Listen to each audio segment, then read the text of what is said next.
Once upon a time, there was a little girl named Emily who loved nothing more than making people smile. She would go out of her way to do something kind for someone every day, whether it was holding open a door, picking up a dropped pencil, or simply offering a kind word. One day, Emily noticed that her elderly neighbor, Mrs. Jenkins, seemed particularly down.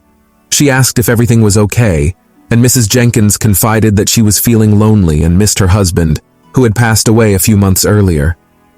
Emily knew just what to do. She went home and put together a little care package for Mrs. Jenkins, including some of her favorite cookies, a puzzle book, and a handwritten note telling her how much she was loved and appreciated. When Emily brought the package over to Mrs. Jenkins's house, the old woman's face lit up with joy.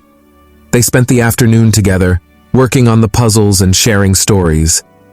Emily listened intently, laughing at Mrs. Jenkins's jokes and marveling at her tales of adventures from long ago. As the sun began to set, Emily had to go home. She hugged Mrs. Jenkins tightly and promised to come back soon. From that day on, Emily made it a point to visit Mrs. Jenkins regularly. They became the best of friends, and Emily's kindness and enthusiasm spread throughout the neighborhood. Soon, everyone was smiling and laughing, and Emily was the happiest girl in the world. And so, the little girl who loved to make people smile grew up to become a beloved member of her community, always ready with a kind word or a helping hand. And she knew that, no matter what, the simple act of kindness can brighten even the darkest day.